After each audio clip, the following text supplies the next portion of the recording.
Assalamualaikum warahmatullahi wabarakatuh. Waalaikumsalam warahmatullahi wabarakatuh. Hamdan wa syukran ala ni'amillah, wassalatu wassalamu ala rasulillah. Para santri, setelah kita menulis yang ada di papan tulis ini, yaitu tentang Asma'us Siyam, nama-nama segat, ya. Yaitu atau biasa disebut sebagai identitas bentuk kata, ya, identitas sebentuk kata atau bentuk kalimat, ya. Kalau pelajaran yang lalu kita mengenal pendekatan nama-nama sebuah kata atau bagian-bagian dari kata, bagian-bagian dari kalimat, ya, atau aqsamul kalam dalam kitab Jurumiyah, di mana ada isim, ada fi'il, ada harf. Isim kata benda, fi'il kata kerja, harf kata tugas, atau bisa disebut sebagai preposition.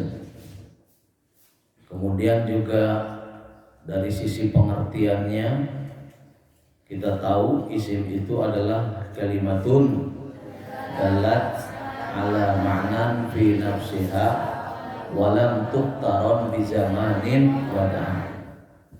Bahwa kata benda itu adalah suatu kata yang menunjukkan atas suatu makna yang terdapat pada diri makna itu, ya, tetapi tidak dibarengi dengan petunjuk waktu. Tolong diperhatikan bahwa isim itu tidak dibarengi dengan petunjuk waktu. Contohnya baitun, rumah, tidak mungkin diberi petunjuk waktu, sedang, akan, telah rumah, sedang rumah, akan rumah, itu nggak mungkin. Yang namanya kata benda itu pasti tidak mungkin diberi petunjuk waktu, ya. Pulpen, telah pulpen, sedang pulpen, akan pulpen, nggak mungkin, ya. Jadi tidak ada yang namanya kata benda disertai dengan petunjuk waktu. Kemudian yang disebut kata kerja adalah kebalikan dari kata benda, di mana secara definitif disebutkan kalimatun dalat ala ma'na fi nafsiha wa turinat bi zamanin wada'a. Bahwa yang namanya kata kerja itu adalah suatu kata yang menunjukkan atas suatu makna, suatu arti, dibarengi dengan petunjuk waktu. Petunjuk waktu madhi, petunjuk waktu hal wal istiqbal. Petunjuk waktu ada 3, petunjuk madhi, petunjuk hal, petunjuk istiqbal. Madhi adalah telah, hal adalah sedang, istiqbal adalah akan. Itu makan, itu kata kerja, karena bisa dilekatkan petunjuk waktu. Akan makan, sedang makan, telah makan, atau sebaliknya, telah makan, sedang makan, akan makan, dan seterusnya. Setiap kata kerja, setiap kalimat yang mempunyai makna bisa dilekatkan kata kerja, dilekatkan petunjuk waktu, maka itu adalah fi'il. Nah, kalau haraf itu kalimatun dallat ala makna fi nafsiha fi ghairiha. Kalimatun dallat ala makna fi ghairiha. Yang namanya harap itu adalah suatu kata ya, mempunyai arti sama, harus mempunyai arti ya. Tapi harus berbarengan dengan kalimat lain ya, fi ghairiha. Artinya berarti dengan kalimat yang sebelumnya, yaitu isim dan fi'il ya, begitu. Nah, semua dari jenis kalimat-kalimat ini ada bagian-bagiannya, ada macam-macamnya. Tinjauan isim sangat luas, tinjauan fi'il juga banyak, tinjauan haraf juga ada harful mabani, ada harful ma'ani ya. Haraf yang mabni dan haraf yang punya makna. Ada harfun amilatun ya, haraf yang beramal, dan juga ada haraf ghair amilah, ada haraf ghair amilah. Yang semua itu insya Allah kalian sudah banyak diterangkan. Nah, yang sekarang akan diterangkan pada kesempatan ini kaitannya identitas baru dari kalimat-kalimat yang disebutkan tiga tadi, yaitu melalui pendekatan segat ya, melalui pendekatan segat. Yang ini adalah kalimat-kalimat ditinjau dari pendekatan segat, yaitu melalui perubahan kalimat yang disebut dengan tasrif. Kalau Bapak di atas sudah memberikan tanda ada i, itu artinya isim, itu artinya isim. Kemudian diberi tanda fa, itu adalah fi'il. Kemudian diberi tanda ha, itu berarti haraf. Nah, begitu. Nah, ini di dalam tasrif walaupun sebahagian dari bentuk kata ya, tetapi ini akan mengantarkan kalian untuk mengenal bentuk-bentuk kata ya, untuk mengenal isim, mengenal fi'il, mengenal haraf dari aspek bentuk kata. Dilihat dari aspek bentuk kata, sehingga harus tahu satu-satunya apa yang sudah kita aji, apa yang sudah kita pelajari di dalam kitab shorof ataupun dalam kitab amsilati, ataupun maksud Bapak adalah apa, amsilatut tasrif ya, amsilatut tasrif, rangkaian tasrifnya. Itu tidak lain untuk lebih mematangkan kalian, untuk lebih memperbanyak kalian dalam memahami bentuk-bentuk kata ya, bentuk-bentuk kata yang nanti akan kita tahu. Oh, bentuk fi'il madi itu atau segat, wazan fi'il madi itu, fa'ala itu ya, itu adalah fi'il ya, itu adalah fi'il, namanya fi'il madi. Fa'ala itu adalah fi'il madi misalkan. Oh, kalau ada yang sewajan dengan af'ala itu adalah fi'il madi, gitu kan? Kalau yang sama dengan tafa'ala itu oh fi'il madi. Hanya beda apa? Beda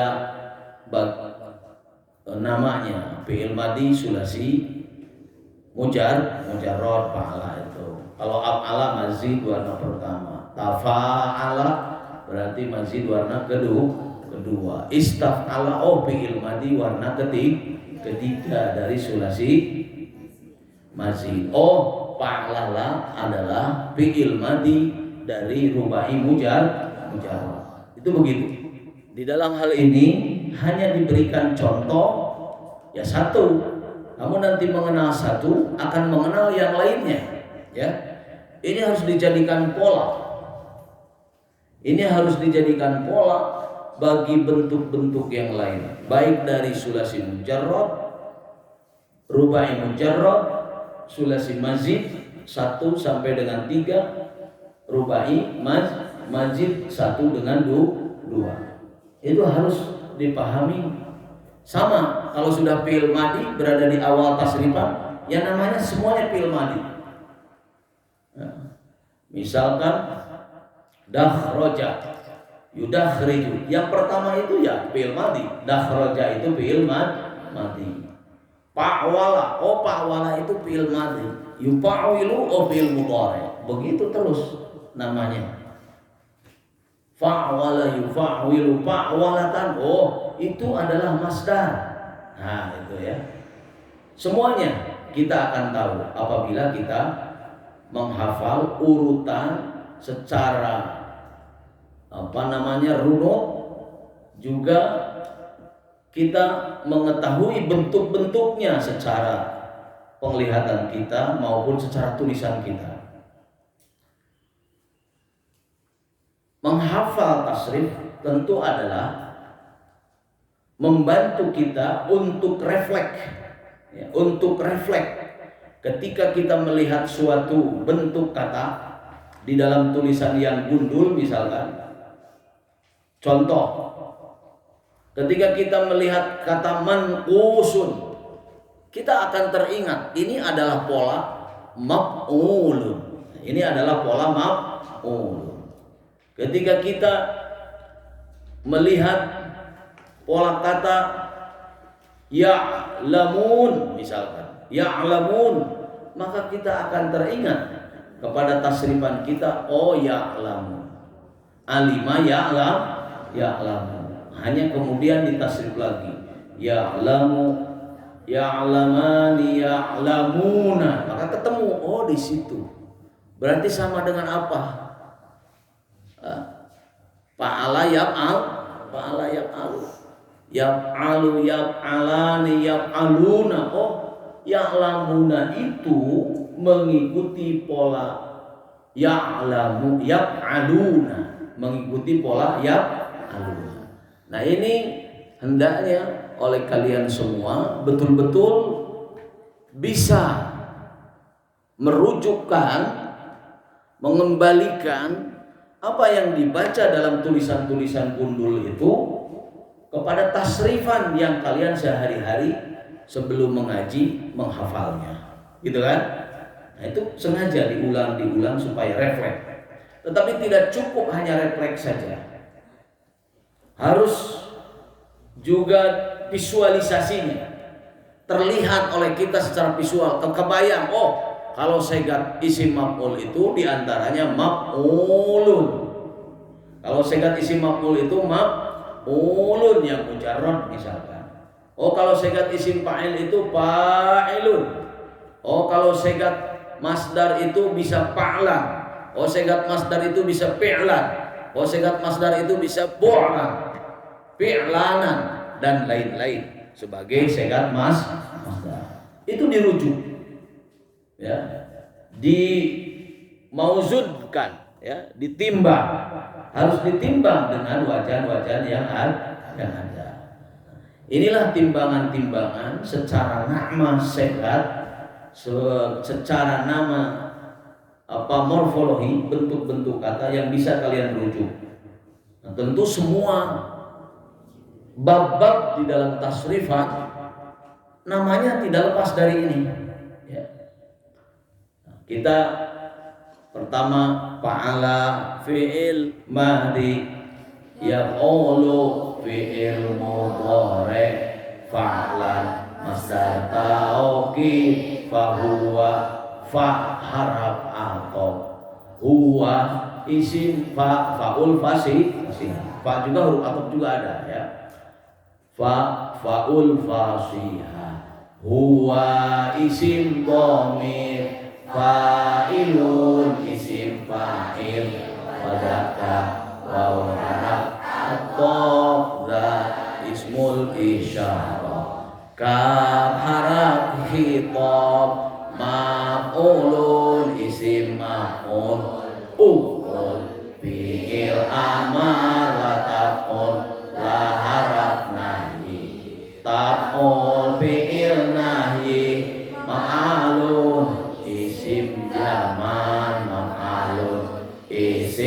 akan mif'alun isim alat. Nah, ini adalah nama-nama segar. Nama-nama segar yang kemudian kita tidak hanya hafal ini saja. Kita kemudian tidak hanya hafal ini saja. Di situ sudah tergambar, ada yang masuk kepada isim, ada yang masuk kepada fi'il, kata kerja, ya. Ada juga yang masuk kepada harf, walaupun hanya representasi saja, di antaranya fa dengan wa. Kalau banyak kan yang nama harf, kita sudah mengenal harf jar, kita sudah mengenal amil nawasib, kita sudah mengenal amil jawazim nanti, ya. Begitu harfun nasbin, kita mengenal harap-harap nasab.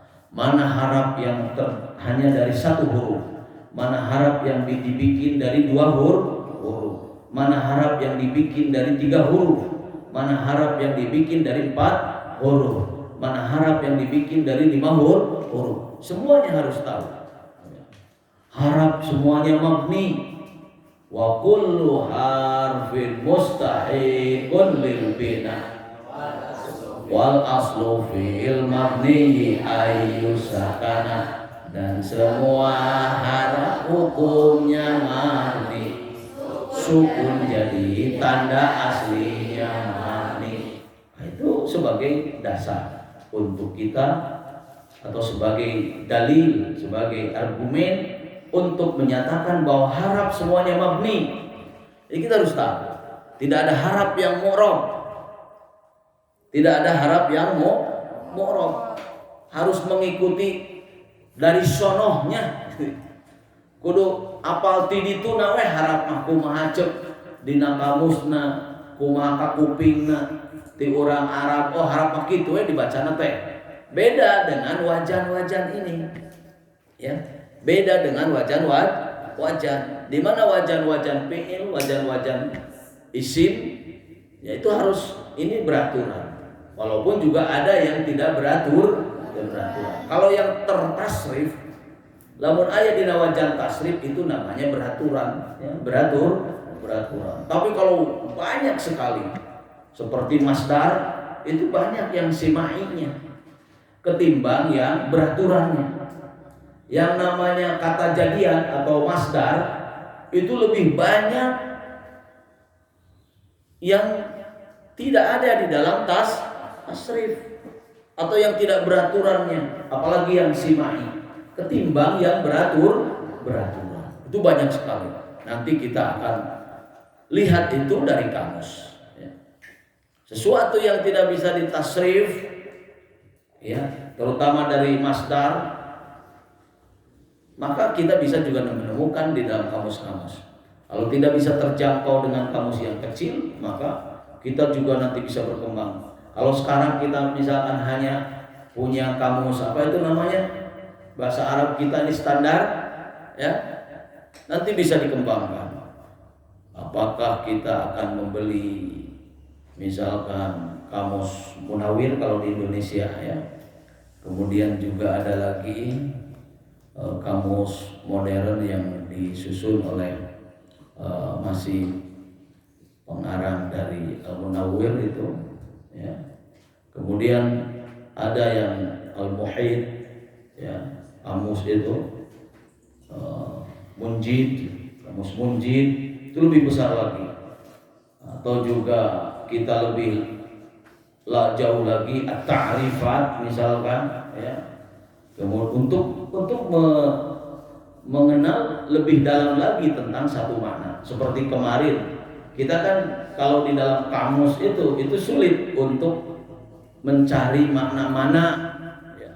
Maka di dalam penjelasan kamus-kamus lain seperti Al-Mu'jam lil Ma'ani, misal Al-Ma'ani itu lebih luas lagi, memberikan penjelasan tentang makna sebuah kata. Walaupun terkadang dalam sebuah kitab itu ditunjukkan langsung. Seorang mu'alif menunjukkan, oh, yang dimaksud dengan qafiz itu adalah misalkan sebongkah atau sekarung. Nah, itu dijelaskan ya. Atau kofizan itu ternyata 12 sok ya, 12 sok kurang lebih sama dengan 9 liter di dalam ukuran orang Indonesia. Jadi ada petunjuk-petunjuk di dalam kitab untuk membantu kita di dalam memahami bahasa Arab itu ya, bentuk-bentuk kata di dalam bahasa Arab. Oleh karena itu bagi santri ya tidak boleh lepas dari yang namanya kamus, dan kita mah bukan orang Arab ya. Yang namanya santri itu jangan lepas dari kamus. Kalau sudah tahu di dalam kepala kita ya tidak harus melihat kamus. Tapi kalau di kepala kita tidak ada ya terpaksa harus melihat kamus. Siapapun orangnya ya pasti akan menemukan suatu kata, baik itu karena lupa atau belum tahu, belum mendapati ya, jangan pernah maca misalkan maknanya apa ini ya terpaksa harus kamus ya. Tapi memang dunia sekarang lebih simpel lagi. Kita lihat di Google saja ya, atau ya di Google saja juga sudah bisa kita menemukan makna kata, bahkan sangat mudah sekali ya, ketimbang kita mencari di kamus itu. Di Google itu sangat lengkap yang disebut dengan mu'jam ma'ani ya. Itu cepat untuk mencari makna kata. Termasuk cara bacanya. Cara bacanya itu terutama kan yang namanya segat masdar itu banyak betul-betul tagoyur di dalam wajan-wajannya. Yang tadi Bapak bilang ada yang tidak teratur. Kalau hanya paklan, hanya pi'lan, pu'lan, pu'ulan ya, itu banyak ya. Itu sudah teratur lah. Pi'lan, paklan, pu'ulan itu ada teratur. Ada wajan-wajannya. Tapi banyak yang tidak ada wajannya. Itu apa alam? Misalkan ya, pa'alun apa yang kita baca padahal hurufnya sama. Hanya pa, ain, al, lam. Tapi kan bisa banyak versi kita baca. Karena banyak versinya kita baca dan kata itu tidak mustaqah ya, tidak terambil dari suatu tasrifan atau waktu kata tasrif gitu ya, untuk kata tasrif dan tunggal itu kata itu, hanya itu katanya, maka kita harus membaca kamus. Nah, secara praktis nanti kalian harus banyak bahas ya. Harus banyak bahas itu artinya mencari. Banyak exercise itu latihan menguji, cari kata yang gundul tuh di dalam kitab itu ya. Cari sebuah kata yang gundul di dalam kitab. Seperti misalkan mim, kaf, ya, lam. Mim, kaf, ya, lam. Ini mau dibaca apa? Mim, kaf, ya, lam. Kemana pantasnya kita mengacu? Dari yang tasrifan biasa kita baca. Apa coba? Mim, kaf, ya, lam. Dibaca apa? Yang pantas apa? Ada nggak di situ? Rujukan di situ. Mim, kaf, ya, lam. Yang mulai mim apa saja di situ? Maf'ulun. Masuk nggak? Mim, kaf, ya, lam. Masuk nggak? Nggak masuk. Harus yulun. Harus yulun. Ini mah mim, kaf, ya, lam. Masuk nggak? Ke maf'ulun tidak masuk. Karena nggak ada wawunya kan. Kemudian kemana lagi? Yang ada mim di situ. Maf'alun. Masuk nggak? Masuk. Maf'alun. Ma'yalun. Masuk kan? Masuk dibaca. Nah, kalau kamu baca ma'yalun, apa artinya? Apa artinya ma'yalun itu? Kailun itu apa? Kayala itu. Apa artinya kailun itu? Ya. makyalun. Artinya meteran. Takaran maksud Bapak. Takaran. Berarti apa tuh? Makyalun itu zaman, waktu ngameter, waktu meteran. Terus ada makyalun lagi, tempat meteran. Bener nggak kira-kira? Pas nggak kalau dipakai di situ? Tadi makyulun kurang tepat memaknainya. Makyalun bisa saja. Makyalun sebagai isim zaman bisa. Makyalun sebagai isim makan bisa. Tetapi di sini diperlukan makna apa? Yang tepat apa? Dengan apa di situ? Dengan mim alun tepat nggak? Mim alun. Coba mim kaf ya lam jadi apa? Mikyalun. Artinya apa? Alat menakar. Kalau kita mendapati suatu kata mim kaf ya lam, ada 3 tuh yang bisa dirujuk di sana. Bisa mikyalun, bisa makyalun, bisa makyalun. Hanya 2. Mikyalun dengan makyalun misalkan seperti itu. Kita tinggal pilih mau makyalun, mau mikyalun. Begitu pola mana yang mau diambil, apakah mau maf'alun atau mim alun? Yang tepat mana? Mim alun. Alat menakar. Begitu. Oh, saya baca mim kaf ya lam itu mikyalun. Nanti bisa berkembang 1 alat takaran. Mau 2 mikyalani, 2 alat takaran. Tinggal pakai alif nun. Ya. Kalau jamak makayil dalam menggunakan jamak taksir. Ya, menggunakan jamak taksir. Makayil. Oh, makayil itu adalah alat-alat takaran. Nah, kan begitu kan? Itulah bahasa Arab. Kalau kita sudah refleks merujuk suatu kata yang